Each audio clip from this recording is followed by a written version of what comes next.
In a packed theater in Manila, a mother holds her breath as her twin sons with Down syndrome walk onto the biggest stage of their lives, and when Simon Cowell leans forward and whispers to the producer that he has a bad feeling about this, no one is prepared for the moment that would make the toughest judge in the world cry like a baby and smash his golden buzzer so hard the lights flickered across the entire arena. Subscribe to our channel for more incredible stories that will restore your faith in humanity.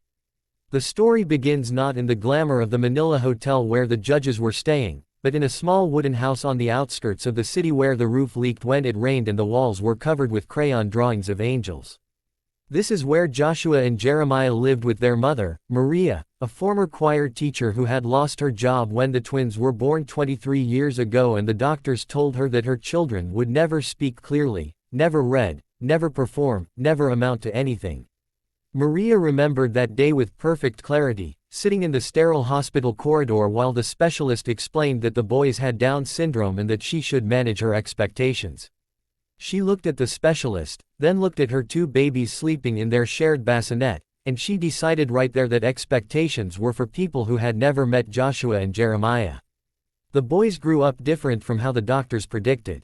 They spoke late, yes, but when they started talking, they talked constantly, finishing each other's sentences and creating their own language when words failed them.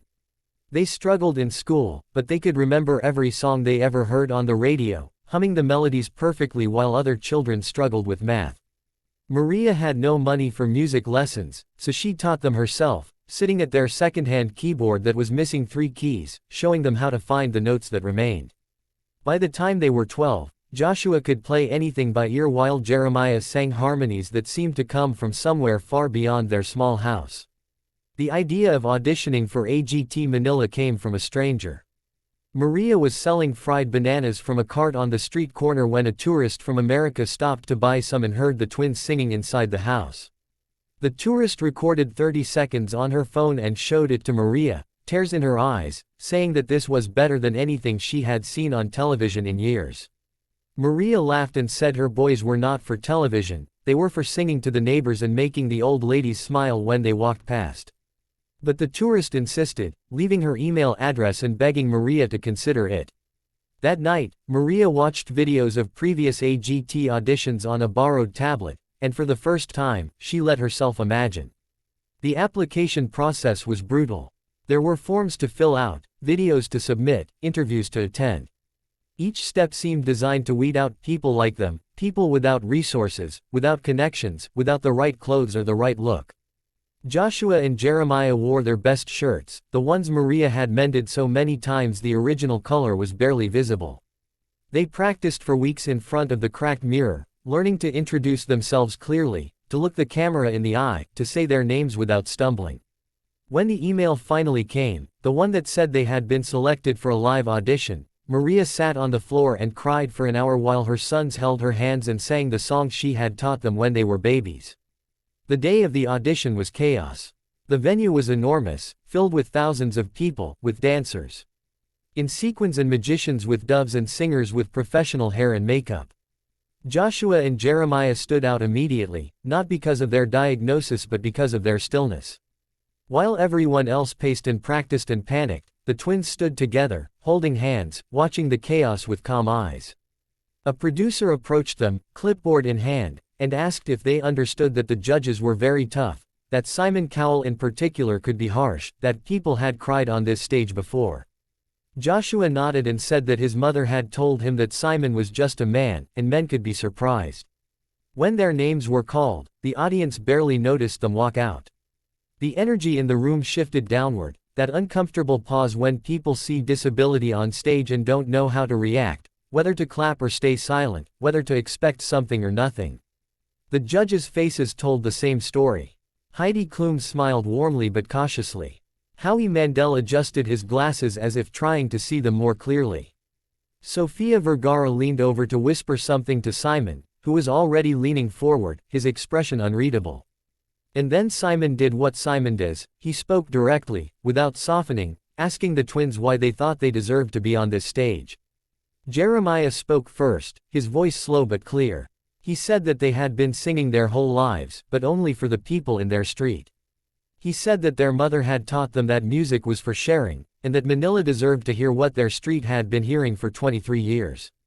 Joshua added that they had written a song themselves, a real song, and that they wanted to sing it for the judges because it was about their mother and about how love sounds when you can't always say the words right. Simon raised an eyebrow. "You wrote this yourselves?" he asked. Both twins nodded. "And you've never performed anywhere?" Simon continued. Jeremiah shook his head. "Only for the neighbors," he said. "And for the angels." There was a pause. The audience didn't know how to take that, the mention of angels, the simplicity of it. Simon looked at the other judges, then back at the twins. "All right," he said. "Let's hear it." Joshua sat at the piano that had been wheeled out for them, a beautiful grand piano with all its keys intact, so different from the broken keyboard at home. He placed his hands on the keys and looked at his brother. Jeremiah nodded. And then they began. The song was called The Language of Your Heart. It started with a simple melody, just a few notes repeated, the kind of thing a child might pick out on a toy piano. But then Joshua's left hand joined in, adding depth, adding complexity, building something that filled the room without ever getting loud. And Jeremiah began to sing. His voice was not polished, not trained, not anything like the voices that had come before them on that stage. It was raw and real and slightly off in places, but it carried something that stopped the breath in every throat. He sang about a mother who never gave up, who worked until her hands hurt, who smiled when there was nothing to smile about. He sang about looking different and being treated different and finding a place where different became beautiful. Halfway through the song, Joshua started singing too, harmonizing in a way that seemed impossible, their voices weaving together like they shared one heart and two mouths. The audience was completely silent, not the silence of discomfort but the silence of awe. People were crying, openly, without trying to hide it. The camera caught a woman in the front row clutching her chest as if she might fall over. It caught a man wiping his eyes with the back of his hand. And then it cut to the judges. Sofia Vergara had tears streaming down her face, her mascara running, not caring at all. Howie Mandel was nodding slowly, his expression one of pure wonder. Heidi Klum was holding hands with the person next to her, squeezing tight. And Simon Cowell, the man who had built a career on being impossible to impress, the man who had told thousands of hopefuls that they weren't good enough, that man was leaning forward with his elbows on the table and his hand over his mouth, his eyes glistening in a way that no one in that building had ever seen before. The song built to its final chorus, and the twins' voices rose together, filling every corner of the massive theater. They sang about how their mother had taught them that everyone has a song, even if they can't sing it the same way as everyone else. They sang about how the world tells you that you can't, but love tells you that you can. And then they stopped. The last note hung in the air for a long moment, and then the silence broke. The audience erupted. It was not ordinary applause, it was a roar, a standing ovation before anyone had even stood up, a wave of sound that seemed to shake the building. People were shouting, whistling, stamping their feet. The twins stood at the piano, holding hands again, looking confused by the noise, not understanding that the noise was for them. Maria, watching from backstage, had collapsed against the wall, sobbing so hard she could not see. The judges were on their feet too, all of them, applauding. Howie was wiping his face with his sleeve. Sophia was trying to fix her makeup and failing. Heidi was blowing kisses toward the stage. And Simon was just standing there, not moving, not applauding, just staring at the twins with an expression that no one could read. The audience noise began to die down as people realized Simon hadn't spoken yet. The producers leaned forward. The tension in the room became almost unbearable. Simon walked around the judges' table, something he almost never does during a performance. He walked toward the stage, his footsteps echoing in the sudden silence. He stopped at the edge, looking up at Joshua and Jeremiah, who stood there holding hands, waiting. For a long moment, he just looked at them. Then he spoke. "I have been doing this for over 20 years, Simon said, his voice rough in a way no one had ever heard. I have heard thousands of singers.